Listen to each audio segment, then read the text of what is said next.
Kalau mamanya pengantin baru, ya baru masuk, mertuanya ketok-ketok, belum sempat masuk semuanya, maka di sini wajib untuk mandi meskipun tidak sampai keluar, ya.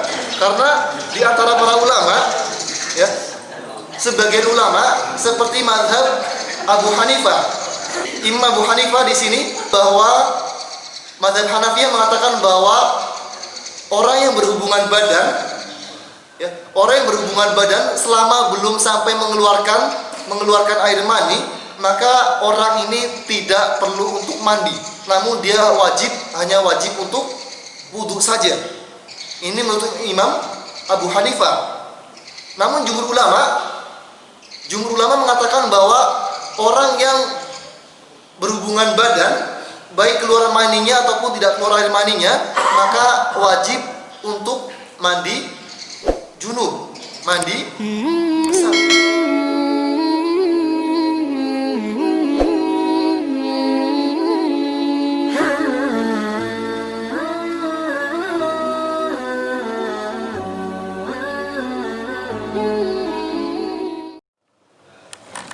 Innal hamdalillah nahmaduhu wa nasta'inuhu wa nastahdihi wa natubu ilaihi wa na'udzu billahi min shururi anfusina wa min sayyiati a'malina.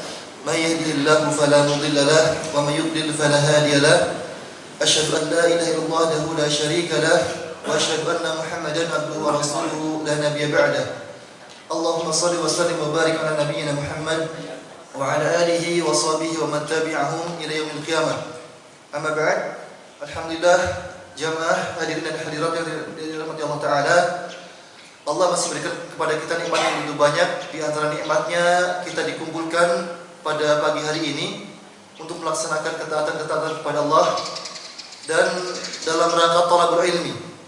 Dan semoga Allah Ta'ala menjadikan hati kita ini lebih luas daripada ilmu yang kita dapatkan. Dan Allah Ta'ala jadikan apa yang kita pelajari hari ini menjadi manfaat untuk kita. Karena para ulama kita menggambarkan bahwa ada 3 kondisi hati manusia dalam menuntut ilmu. Para ulama kita memberikan gambaran tentang 3 kondisi hati manusia ketika mereka menuntut ilmu. Maka yang pertama digambarkan bahwa seorang manusia ketika menuntut ilmu ini digambarkan hatinya seperti gelas yang bocor.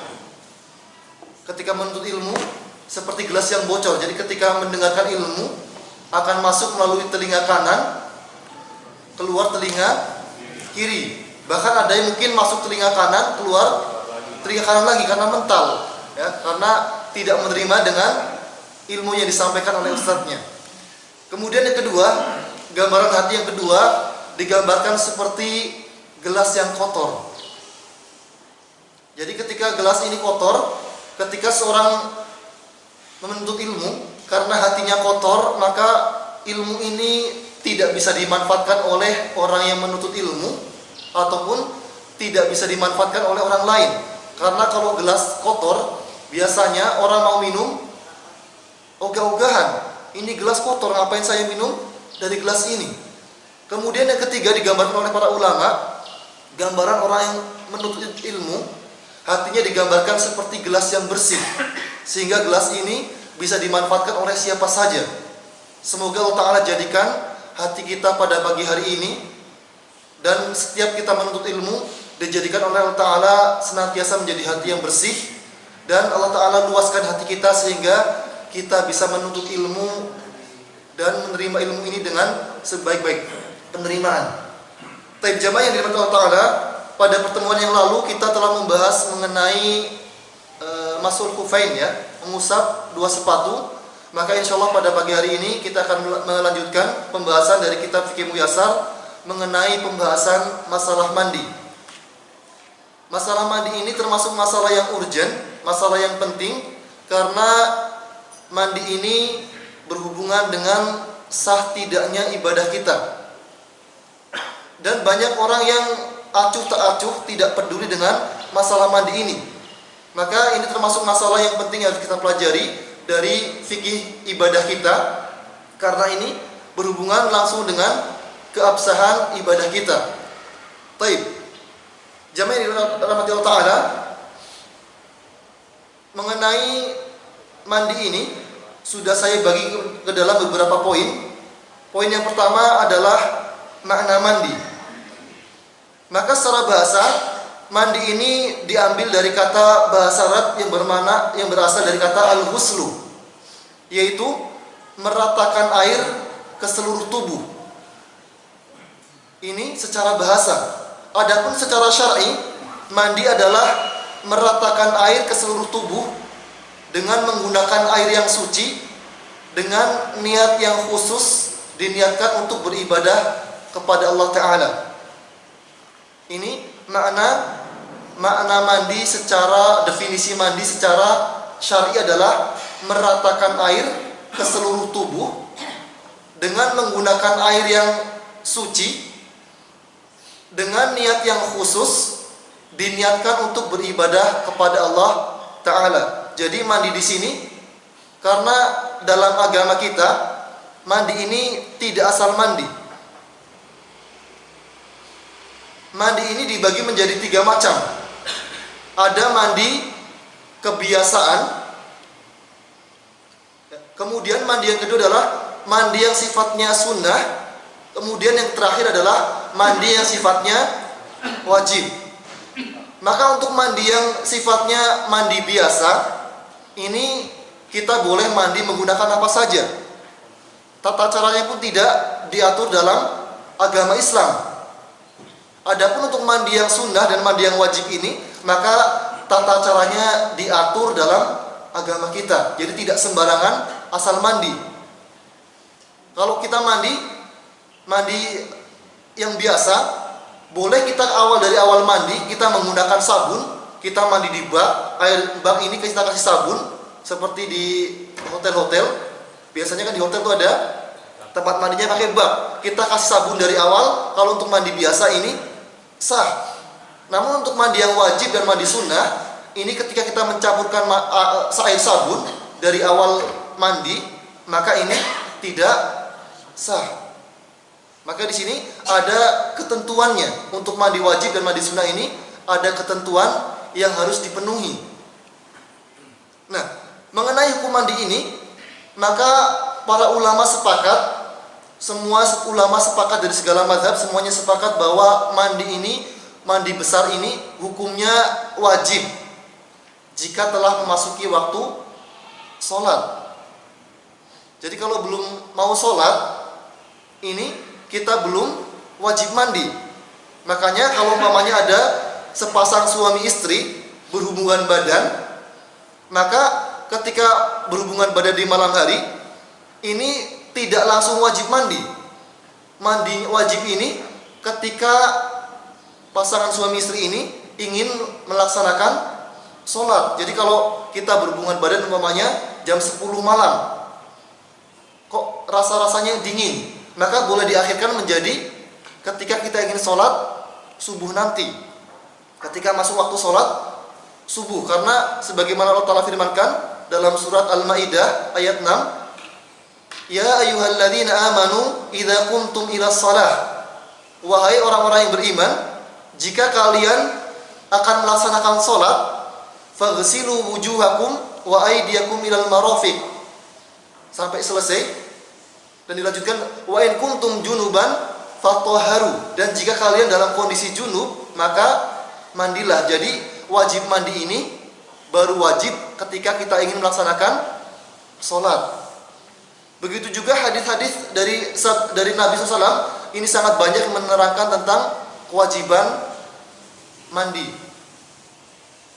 Poin selanjutnya adalah hal-hal yang menjadikan kita wajib mandi. Kita perlu tahu apa saja yang menjadikan kita harus mandi wajib, apa saja yang menjadikan kita harus mandi besar. Maka para ulama kita mengatakan bahwa di antara yang menjadikan kita harus mandi adalah, pertama adalah keluarnya air mani. Yang pertama adalah keluarnya air mani. Sebagaimana Allah Ta'ala firmankan dalam surat Al-Ma'idah, wa in kuntum junuban fatahharu, dan jika kalian dalam kondisi junub maka bersucilah, maka mandilah. Begitu juga hadis Nabi SAW yang mengatakan fa idza fadaghtal ma faghtasil, maka jika engkau memancarkan air atau keluar air mani maka mandilah. Jadi yang pertama adalah keluarnya air mani, baik dari laki-laki ataupun perempuan. Ustaz, apa perempuan punya air mani? Maka perempuan juga memiliki air mani. Namun air maninya ini berbeda dengan air mani laki-laki. Kalau air mani laki-laki ini warnanya putih, ya, pas pertama kali keluar tuh warnanya putih dan lengket. Maka adapun air mani perempuan maka warnanya agak kekuning-kuningan. Ya, jadi warnanya agak kekuning-kuningan. Namun ya, mungkin bagi kita, bagi yang bapak-bapak ataupun atau ibu-ibunya di sini, ini belum familiar bahwa wanita ini mereka memiliki mani. Karena ternyata ini sangat jarang sekali diketahui oleh kita. Bahkan istri Nabi ini pun pernah mengingkari bahwa seorang wanita punya air mani. Sebagaimana kejadian ketika itu ada seorang sahabiah, dikatakan bahwa sahabiah ini bernama Ummu Sulaim. Ummu Sulaim ini adalah seorang sahabiah yang sangat dekat sekali dengan dengan Rasulullah SAW. Karena Ummu Sulaim ini dia seorang sahabat yang kenal baik dengan Nabi. Bahkan Nabi sering mengunjungi rumahnya. Karena saking akrabnya, Nabi sering gonta-ganti berkunjung. Kadang Ummu Sulaim yang datang ke rumah Nabi, kadang Nabi yang berkunjung ke rumah Ummu Sulaim.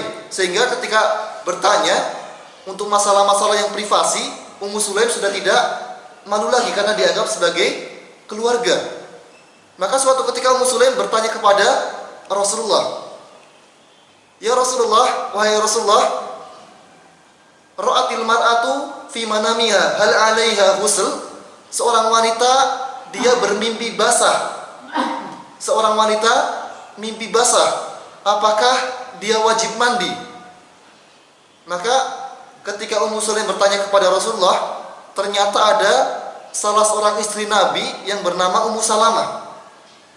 Maka Ummu Salamah karena dia belum pernah mimpi basah, maka dia mengingkari, "Wahai Rasulullah, apakah seorang wanita ini mimpi basah?" Maka Rasul mengatakan, "An-nisa syaqaiqur rijal," bahwa wanita ini adalah saudara laki-laki. Maka apa yang dirasakan oleh laki-laki juga dirasakan oleh perempuan. Apa yang terjadi oleh laki-laki ini juga terjadi pada perempuan. Kalau laki-laki mimpi basah berarti wanita juga mimpi basah. Namun ini tidak terjadi pada semua wanita. Buktinya tadi istri Nabi yang bernama Ummu Salamah, beliau mengingkari bahwa seorang wanita ini mengalami mimpi basah. Jadi mimpi basah ini tidak terjadi pada semua perempuan. Maka ketika Ummu Salamah mengingkari bahwa seorang perempuan mimpi basah, maka Rasul mengatakan, "Fa aina yakunu wajhu syabah?" Maka kalau seorang wanita tidak memiliki air mani, kalau seorang wanita tidak memiliki mani, fa min aina yakunu syabah? Maka dari manakah kemiripan seorang anak dari ibunya?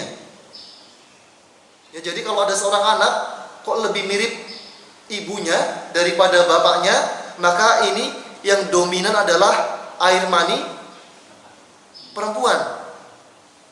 Ketika anak mirip dengan seorang bapak, maka yang mirip adalah karena dia dominannya air mani laki-laki. Adapun jenis kelamin bayi ini yang menentukan adalah air mani laki-laki. Jadi yang menentukan laki-laki atau perempuannya seorang anak dalam kandungan seorang wanita ini ditentukan oleh air mani laki-laki, bukan ditentukan oleh air mani perempuan. Karena Allah Ta'ala mengatakan, ya, dalam Al-Quran Allah Ta'ala mengatakan wa annahu khalaqadz dzakara wal untha, dan dialah Allah yang menciptakan laki-laki dan perempuan, min maniyin idza tumna, dari air mani apabila telah dipancarkan. Mengenai wanita, Allah Ta'ala mengatakan nisa'ukum harsul lakum, perempuan ini adalah kebun bagi kalian.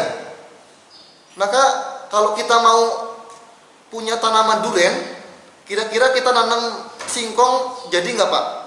Jadi durian apa jadi singkong Pak?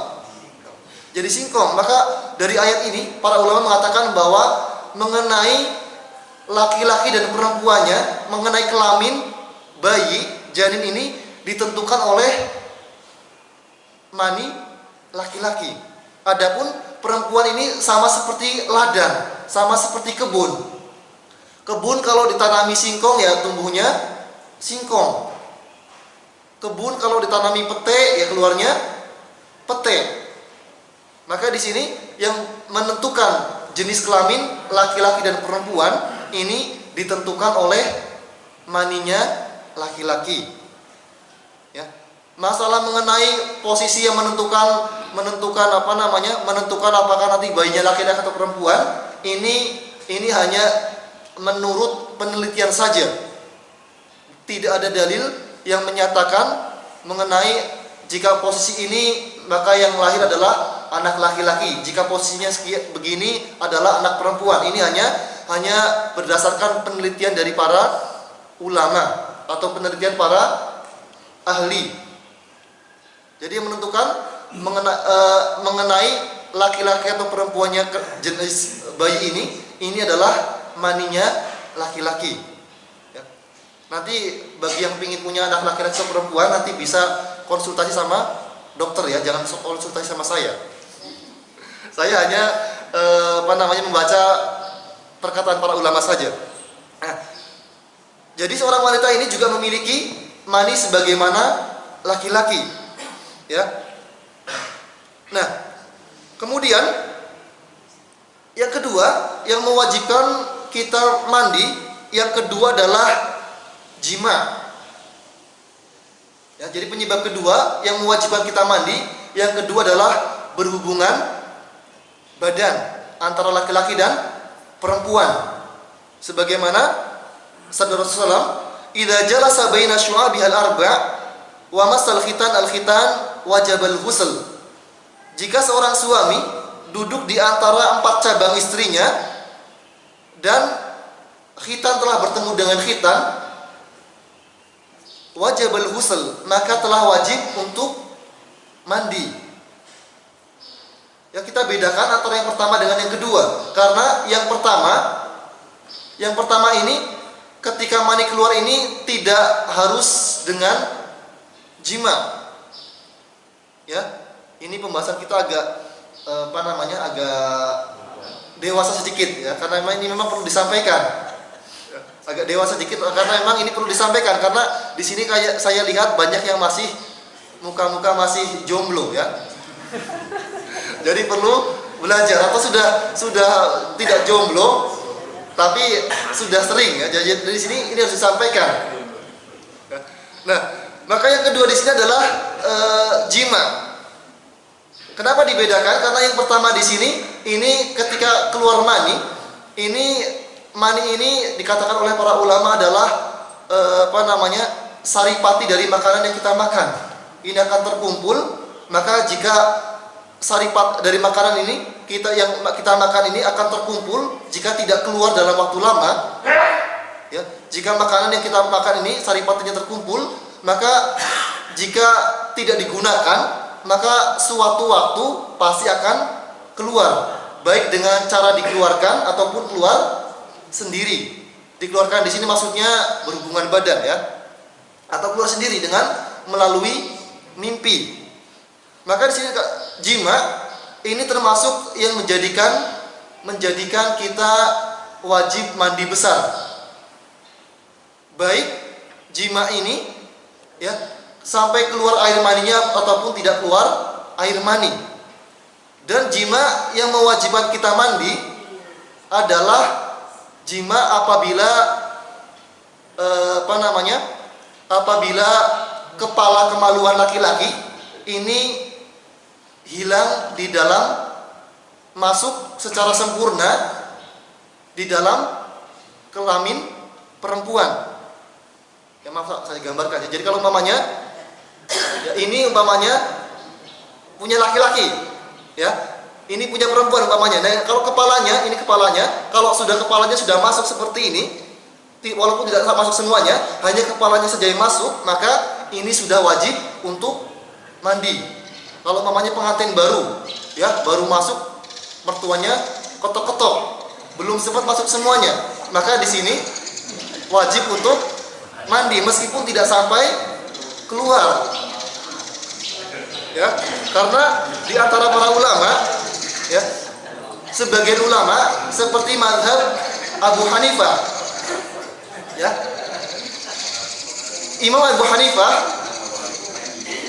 Hanifah di sini beliau mengatakan bahwa mazhab Hanafiyah mengatakan bahwa orang yang berhubungan badan, ya, orang yang berhubungan badan selama belum sampai mengeluarkan air mani, maka orang ini tidak perlu untuk mandi, namun dia hanya wajib untuk wudhu saja. Ini menurut Imam Abu Hanifah.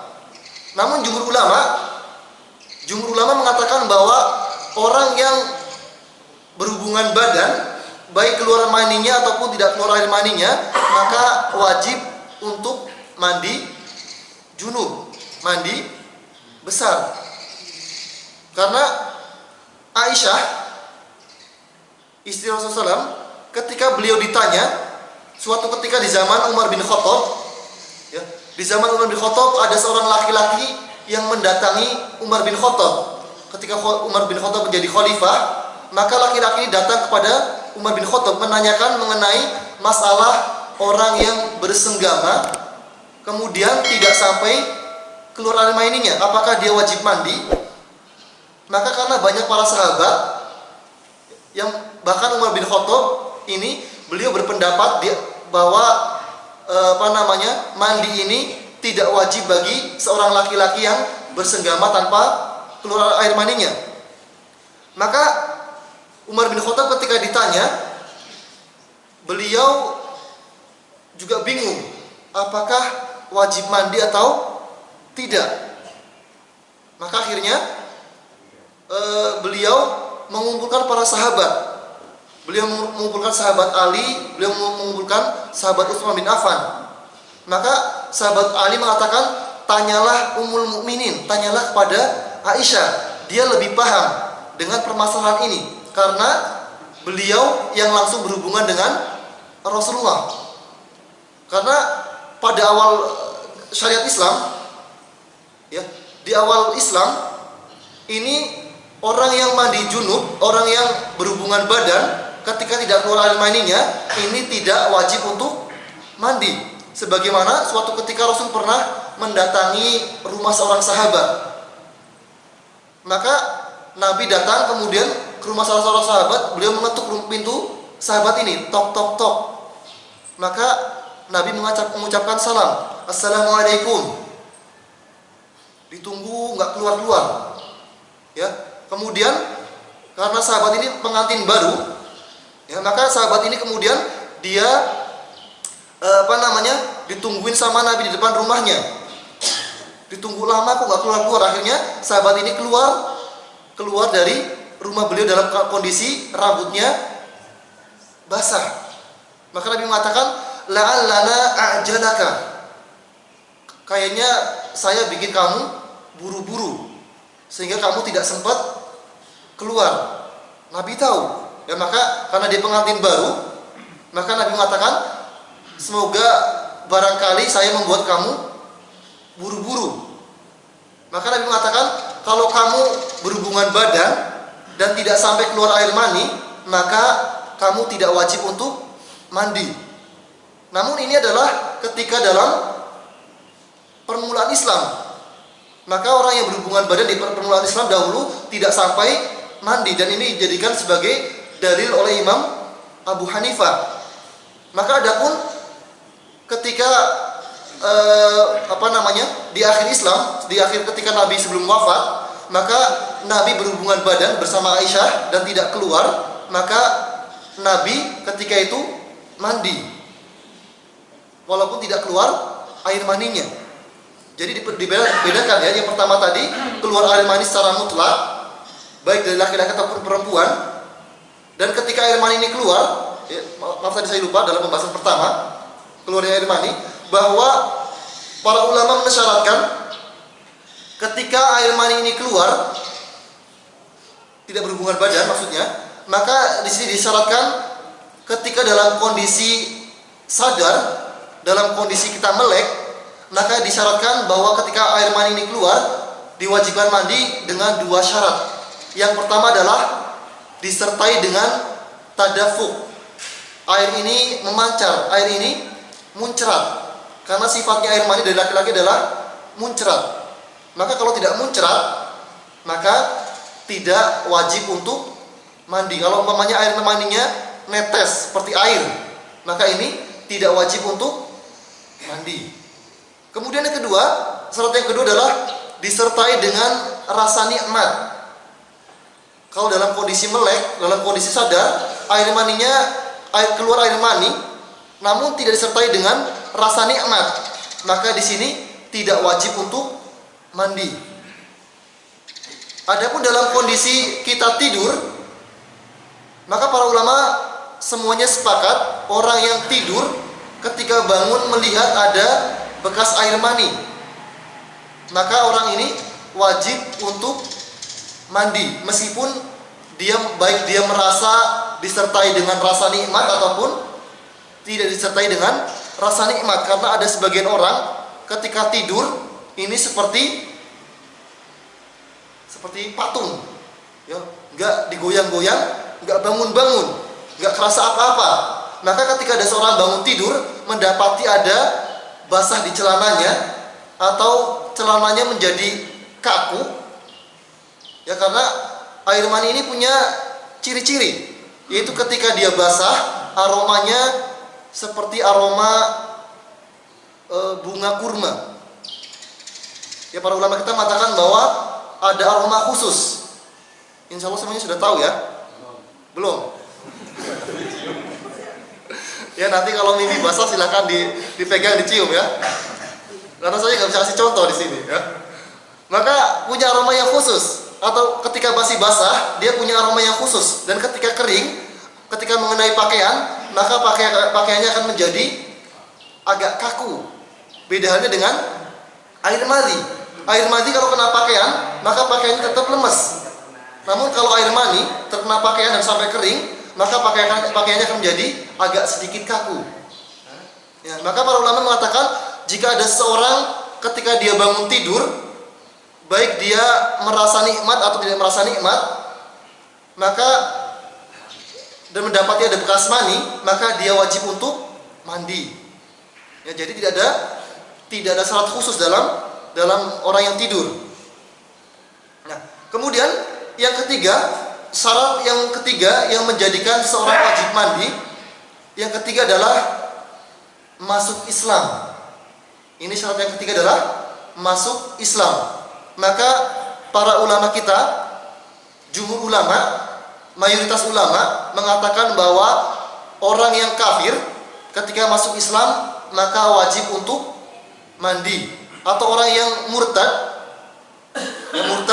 tadinya Islam, kemudian dia masuk kafir, dinasihati sama orang tuanya, kemudian masuk Islam lagi, maka ketika dia masuk Islam, jumhur ulama, mayoritas ulama mengatakan wajib untuk mandi. Sebagaimana perintah Nabi kepada salah seorang sahabat yang bernama Qais bin Asim, ketika dia masuk Islam, maka Rasul mengatakan alqi anka sya'rul kufri, buanglah darimu rambut kekafiran, waghtasil, kemudian mandilah. Maka ini menunjukkan bahwa mandi ini, para ulama mengatakan mandi ini wajib bagi orang yang masuk Islam. Namun sebagian kecil ulama, ya, sebagian kecil ulama kalau tidak salah mazhab Malikiyah mengatakan bahwa mandi bagi orang kafir ini tidak wajib.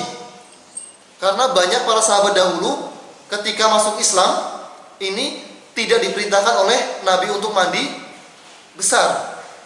Namun yang utama adalah bagi orang yang masuk Islam ini hendaknya dia melaksanakan mandi, terutama jika dia sudah pernah junub. Bagi wanita sudah pernah haid atau laki-laki pernah mimpi basah atau sudah menikah, maka ketika dia masuk Islam ini hendaknya dia melaksanakan mandi besar. Kemudian yang keempat adalah berhentinya darah haid. Maka darah haid di sini ada darah nifas. Maka seorang wanita yang selesai haid ini juga wajib untuk mandi besar. Begitu juga seorang wanita yang nifas ini wajib untuk mandi besar. Ya. Jadi yang mewajibkan kita mandi, seorang wanita yang mewajibkan mandi ketika selesai melahirkan, ini bukan karena melahirkan seorang anak. Namun yang menjadikan seorang wanita wajib mandi adalah ketika dia melahirkan adalah terhentinya darah nifas. Jadi bukan karena melahirkan. Jadi kalau ada seorang wanita melahirkan dengan cara disesar, kemudian tidak keluar darah dari kemaluannya, maka para ulama kita mengatakan wanita ini tidak wajib untuk mandi besar. Karena mandi besar ini dihubungkan dengan darah, bukan dihubungkan dengan melahirkan seorang anak. Dan nifas ini, ya, para ulama mengatakan bahwa nifas ini maksimal adalah 40 hari. Jadi kalau seorang wanita melahirkan sudah 40 hari kok masih keluar darahnya, maka para ulama kita mengatakan wanita ini sudah boleh untuk mandi besar. Kalau sudah habis Indomie, suaminya habis Indomie 1 karton, maka sudah boleh mandi besar. Sudah boleh tiap hari makan Indomie sebagai menghitung, ya, biar tidak bingung ini sudah berapa hari sih istri saya lahiran, ya. Maka boleh dihitung dengan makan Indomie, ya. 1 karton itu kan 40 Indomie, ya. Maka boleh bagi seorang suami ketika sudah 40 hari istrinya sudah mandi besar dari nifas, maka sudah boleh didatangi oleh suaminya meskipun masih keluar darahnya. Ya, kalau sudah 40 hari maka boleh untuk mandi besar dan boleh bagi suaminya untuk mendatanginya. Ya. Ini jadi nifas ini, mandi besar ini bagi seorang wanita yang setelah melahirkan bukan karena anak yang lahir, namun dihitungnya melalui darah yang keluar dari perempuan. Jadi kalau ada seorang wanita 40 hari nifas 40 hari. Kalau kurang dari 40 hari sudah terhenti, maka wajib untuk mandi besar.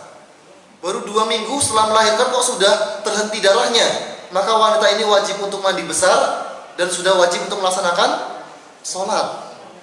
Ya, jadi hitungannya adalah darahnya. Kalau ada seorang wanita melahirkan melalui sesar, kemudian keluar dari kemaluannya darah cuma 1 hari saja, maka ketika dia selesai darahnya ini, maka wajib untuk mandi besar. Ustadz, kalau habis disesar kan nggak boleh kena air bekas sesarnya ini, maka bisa menggantikannya dengan cara tayamum. Ya, jadi dengan cara tayamum jika kalau memang luka sesarnya ini tidak boleh kena air. Nah, ini perkara mengenai yang keempat adalah berhentinya darah haid ataupun darah nifas. Kemudian yang kelima adalah meninggal dunia. Maka meninggal dunia atau mati ini juga mewajibkan seorang untuk mandi. Namun mandinya bukan mandi sendiri, ya. Dimandikan oleh orang yang masih hidup. Jadi sebab yang kelima yang mewajibkan orang untuk mandi besar adalah meninggal dunia.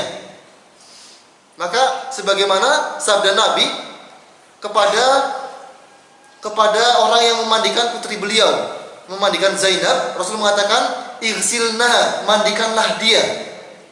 Begitu juga ada seorang sahabat Nabi yang ketika dia sedang sedang melaksanakan haji, sahabat ini menaiki unta. Untanya ngamuk, kemudian unta ini ngamuk, kemudian menjatuhkan penunggangnya, sehingga sahabat ini kemudian meninggal dunia. Maka Rasul mengatakan, ihsiluhu bima'in wasidrin, mandikanlah orang ini dengan air dan daun bidara. Ya, jadi ini 5 hal yang menjadikan kita wajib untuk mandi. Yang pertama tadi apa? Keluarnya air mani. Kemudian yang kedua, berhubungan badan, jima. Yang ketiga, masuk Islam. Yang keempat, berhentinya darah haid dan darah nifas. Yang kelima, meninggal dunia. Nah, sekarang kita masuk poin selanjutnya mengenai tata cara mandi. Maka untuk mandi besar ini ada 2 cara, memiliki 2 cara. Yang pertama adalah tata cara yang dianggap cukup dan dianggap sah. Itu dengan cara kita niat mandi besar, kemudian kita membasahi seluruh tubuh kita dan disertai dengan istinsyak dan madmadah. Kita melakukan istinsyak dan berkumur-kumur. Ya, jadi kalau umpamanya kita yang pertama tadi mandi yang dianggap cukup, yaitu kita pertama niat mandi besar, kemudian kita membasahi seluruh tubuh kita dan berkumur-kumur dan istinsyak. Ini dianggap cukup. Jadi kalau ada seorang laki-laki atau kita sedang junub, kemudian kita langsung nyemplung ke kolam, kalau tidak disertai dengan niat mandi besar, maka meskipun seluruh tubuh kita basah, ini tidak sah. Kita masih tetap wajib untuk mandi besar. Tapi kalau ada seseorang, ya, seorang junub, apakah karena haid atau karena hal yang lainnya, yang 5 tadi, kemudian diniatkan saya niat mandi junub, kemudian langsung nyemplung ke sungai atau nyemplung ke kolam renang, kemudian maka ini dianggap sebagai mandi yang cukup. Ya, jadi habis niat langsung nyemplung kolam, belum basah semuanya, maka ini sudah dianggap sebagai mencukupi untuk mandi besar, namun disertai dengan kumur-kumur dan istinsyak. Ya. Kemudian cara yang kedua adalah cara yang sesuai dengan sunnah. Maka cara yang sesuai dengan sunnah ini disebutkan dalam hadis Aisyah dan hadis Maimunah.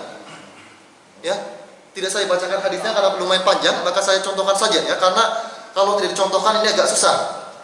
Nah, maka yang sesuai dengan sunnah, yang pertama adalah kita mengambil air menggunakan tangan kanan, yang namanya ini gayung. Kita ambil air, kita basuh tangan kita yang kiri, kita ambil air dengan gayung, atau dengan kalau tidak ada gayung menggunakan keran. Kita basuh air tangan kita sebanyak 3 kali. Kemudian setelah itu kita kalau menggunakan gayung, kita ambil tangan kanan, pegang tangan kanan, tuangkan air ke tangan kiri untuk membersihkan kemaluan kita.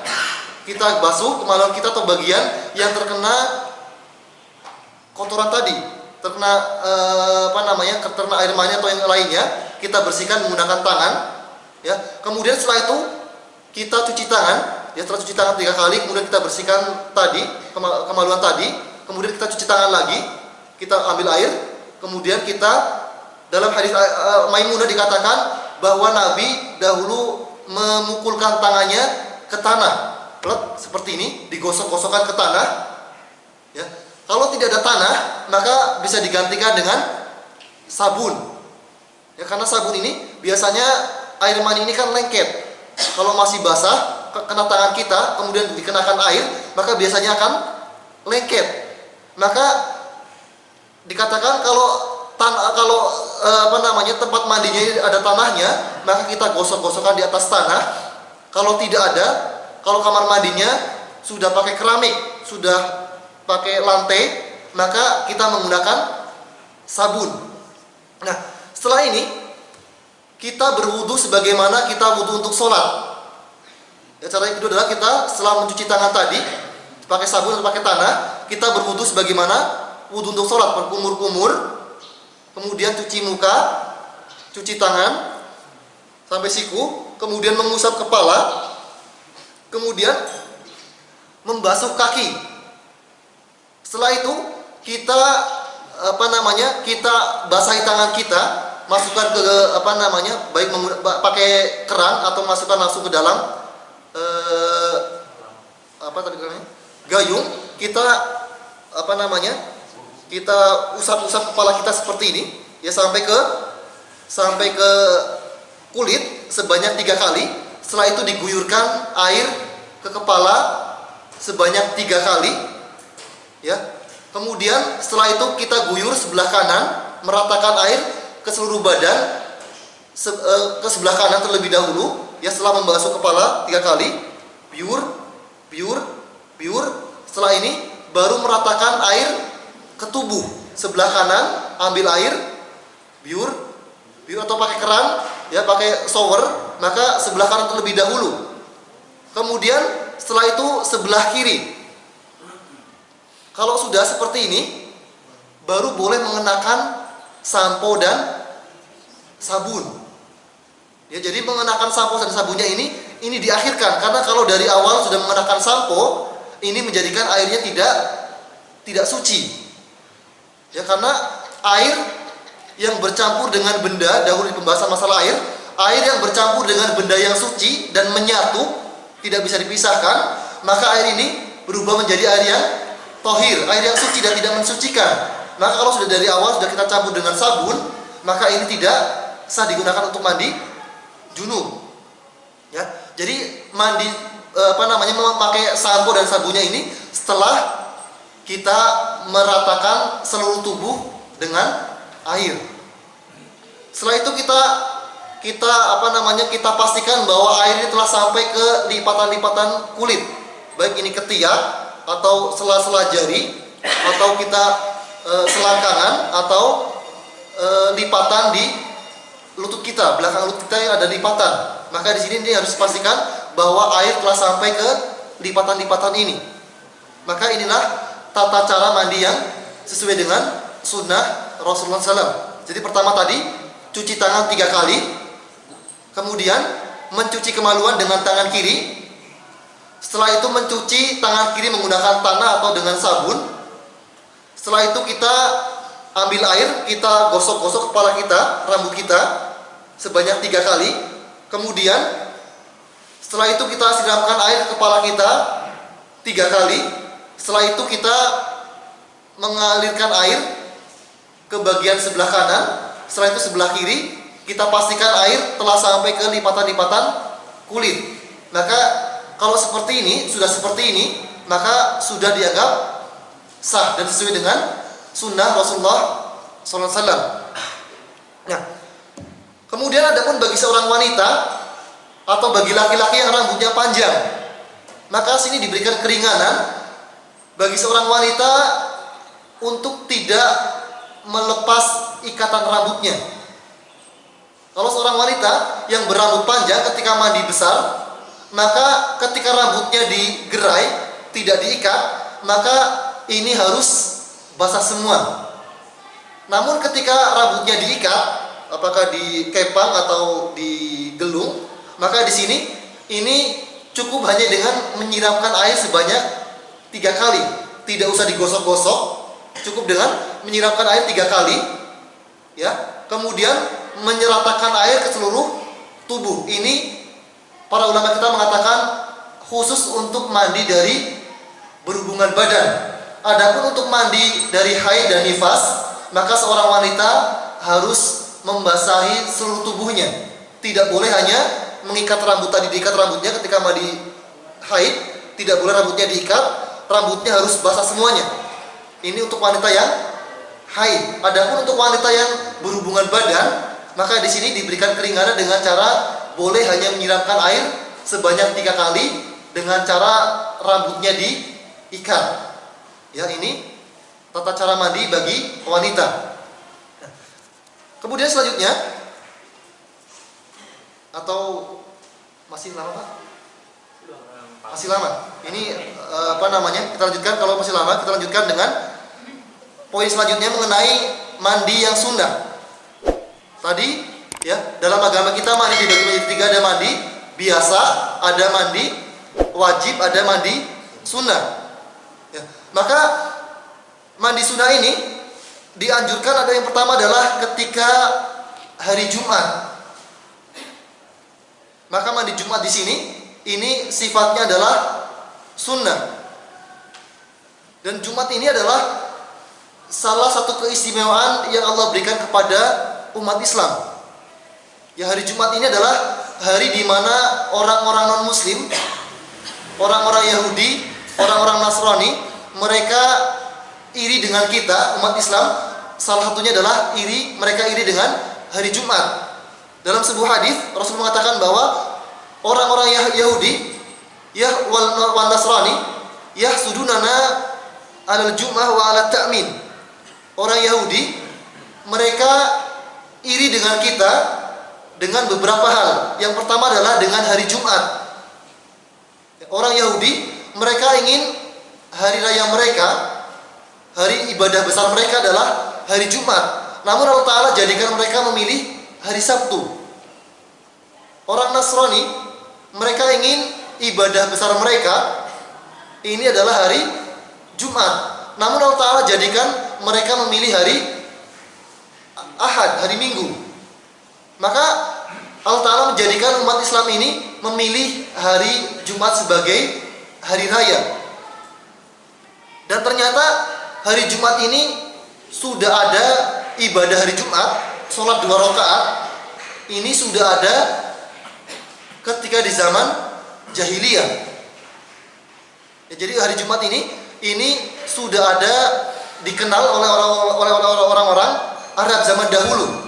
Mereka menamakan hari Jumat ini dengan Yaumul Urubah, hari Urub. Jadi sebelum Nabi hijrah ke Madinah, dahulu orang-orang Madinah mereka sudah merayakan hari Jumat. Mereka sholat 2 rakaat, mereka berpesta pada hari Jumat. Karena mereka melihat orang-orang Yahudi, karena dahulu ketika sebelum Nabi diutus di Madinah ini sudah banyak orang-orang Yahudi.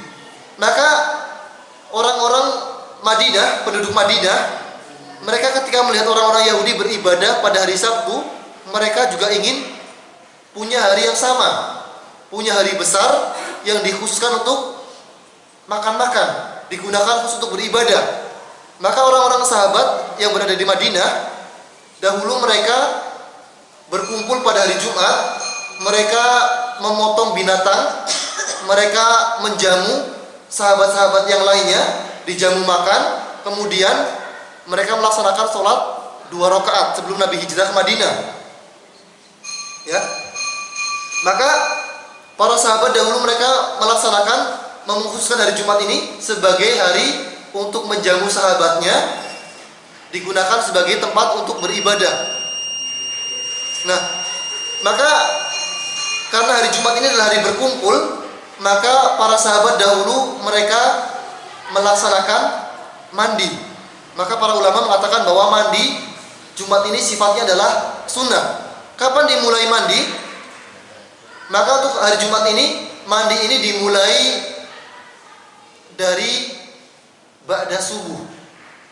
Ya, jadi kalau umpamanya kita kerja di kantornya di Jalan Sudirman di Jakarta, kita harus berangkat setelah subuh. Jadi kalau setelah subuh sebelum berangkat kita mandi besar, diniatkan untuk mandi sunnah, mandi Jumat, maka ini sudah cukup. Namun kalau belum yang paling utama adalah sebelum kita berangkat menuju ke masjid. Ini yang paling utama. Namun kalau kita mandinya sebelum subuh atau setelah subuh, ini dikatakan mencukupi untuk mandi Jumat. Jadi kalau kita setelah subuh kita mandi, diniatkan untuk sholat Jumat, maka ini sudah mencukupi dan dianggap kita melaksanakan sunnah mandi Jumat. Ya. Baik, ini yang berhubungan dengan sholat Jumat. Kemudian yang kedua adalah mandi setiap ingin mengulangi jima. Maka ini juga disunahkan bagi pasangan suami istri yang ingin mengulangi jima agar melakukan mandi pengantin baru. Ya kan biasanya nggak cukup sekali. Maka di sini bagi pengantin baru yang ingin mengulangi hubungan maka disunahkan untuk mandi. Kalau mandinya berat, nanti kalau bentar-bentar mandi ketahuan sama mertua, nggak enak. Maka disunahkan untuk, kalau tidak bisa mandi maka disunahkan untuk berwudu. Ya minimal wudu. Ini kalau tidak bisa mandi maka minimal kita berwudu kalau ingin mengulangi hubungan badan. Kemudian yang ketiga adalah mandi untuk sholat sunnah hari raya. Jadi sebelum berangkat sholat Idul Fitri atau Idul Adha maka disunahkan untuk mandi terlebih dahulu. Kemudian yang keempat adalah melaksanakan umroh atau melaksanakan ihram. Maka di sini ini termasuk di antara sunnah kita adalah kita mandi untuk umroh dan haji. Kemudian yang kelima adalah mandi setelah memandikan jenazah. Maka orang yang memandikan jenazah ini juga disunahkan untuk mandi besar sebagaimana mandi kita untuk junub. Ya, baik. Mungkin ini saja yang dapat saya sampaikan pada kesempatan kali ini. Semoga bermanfaat. Mungkin ada pertanyaan sebelum saya akhiri. Ya, tafadhol. Waalaikumsalam warahmatullahi wabarakatuh. Kalau kita tidak berhubungan dengan istri, nggak jadi berhubungan dengan istri, ternyata keluar air atau menstruasi, ternyata keluar air bukan mani tadi, air apa? Mandi. Nah, bukan air mani. Nah, itu apakah wajib mandi?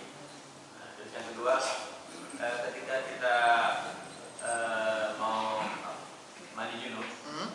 Mandi junub itu kan wudhu dulu tuh, wudhu. Setelah itu apakah kita mau sholat tidak perlu wudhu lagi atau bagaimana? Baik. Cukup pertanyaannya? Baik. Pertanyaan yang pertama, ketika kita ingin berhubungan badan, ya, maka jika tidak sampai keluar air maninya, jika hanya keluar air mandinya saja, umpamanya baru ditempel-tempel, digesek-gesekkan, belum sempat masuk, maka di sini tidak perlu mandi selama tidak keluar air maninya. Namun kalau sudah tadi dikatakan ya sampai kepalanya sudah masuk secara sempurna, kalau hanya baru masuk sebagian, ya umpamanya ini, nah masuk sebagian baru setengahnya, nggak jadi, keburu ada yang ketok pintu, maka di sini tidak wajib untuk mandi. Jadi yang mewajibkan mandi adalah ketika seluruh kepalanya masuk. Tapi kalau hanya baru setengah kepalanya saja, maka ini tidak wajib untuk mandi selama tidak keluar air maninya. Jadi kalau baru keluar air mandinya saja, dan air mandi ini pasti keluar kalau kita sedang dalam keadaan berdiri, ya. Kalau sudah berdiri pasti keluar air mandinya. Maka di sini, ya, selama tidak keluar air maninya, maka tidak wajib mandi, namun wajib untuk wudu, karena sudah keluar benda dari sesuatu dari kemaluan kita, maka ini wajib untuk wudu. Adapun yang kedua, ya, pertanyaan kedua tadi, apabila apa tadi Pak? Mandi junub, kita sudah wudu, ya. Maka kalau kita berhadas, maka di sini ada dua kondisi. Kita berhadas ketika kita sudah berwudu. Ya, setelah kita wudu kita buang angin. Maka di sini ketika kita sudah meratakan, sebelum meratakan air ke seluruh tubuh, ya, maka di sini ketika kita ingin sholat maka tidak perlu untuk wudu lagi. Namun ketika kita mandi besar, kita sudah meratakan seluruh tubuh kita, meratakan air dengan seluruh tubuh kita, ya, kemudian kita sedang membasuh bagian sebelah kanan, kok kentut, ya, maka di sini tetap wajib untuk berwudu. Jadi kalau mamanya sudah wudu, kemudian kita membasuh, sudah menyiramkan air ke kepala, nah pas menyiram air ke sebelah kanan, meratakan air ke sebelah kanan, kok tiba-tiba kita buang angin, maka ketika ingin sholat kita wajib untuk wudu lagi. Ya, jadi intinya adalah ketika kita batalnya ini sebelum kita meratakan air ke seluruh tubuh, maka kita tidak perlu wudu lagi. Namun jika keluar anginnya atau keluar pipisnya ini pas kita sebelum sempurna mandinya, apakah sudah dengan cara kita menyiramkan air ke kepala tadi, maka di sini ini wajib untuk mengulangi wudu lagi. Enggak, maksudnya gini Ustaz. Biasanya kalau kita mandi kan otomatis kita mencuci memegang kemaluan atau bagaimana Ustaz. Itu tidak membatalkan wudu Ustaz.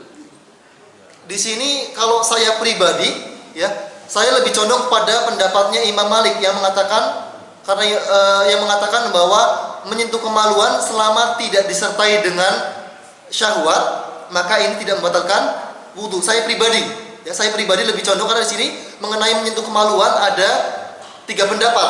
Pendapat pertama, pendapatnya Imam Abu Hanifah mengatakan bahwa menyentuh kemaluan ini tidak membatalkan wudu secara mutlak.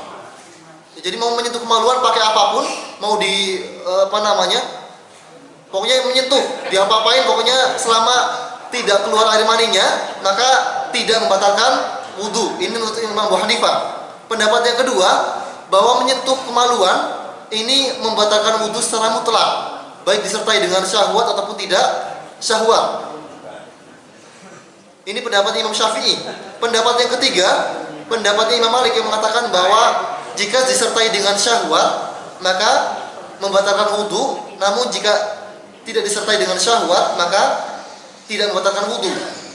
Maka di sini ya, maka kalau saya pribadi lebih condong kepada pendapat Imam Malik. Maka ketika kita tidak sengaja pas mandi memegang kemaluan kita, maka tidak perlu untuk wudu lagi.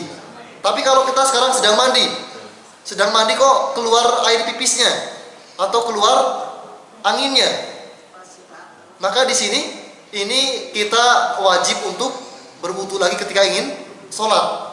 Jika keluarnya ketika kita sedang menyiram kepala, setelah wudu tadi kita menyiram kepala, biur-biur kok keluar anginnya, maka di sini ini kita perlu untuk wudu lagi. Ya, wallahu a'lam bishawab. Tapi ada pertanyaan lagi? Ya. Sudah cukup? Cukup insyaallah ya, sudah jelas insyaallah. Tinggal dipraktekkan ya. Mandinya maksudnya. Baik, kalau sudah cukup dan sudah jelas, kita cukupkan sekian. Kita tutup dengan doa kafaratul majlis. Subhanakallahumma wa bihamdika asyhadu an la ilaha illa anta astaghfiruka wa atubu ilaik. Assalamualaikum warahmatullahi wabarakatuh.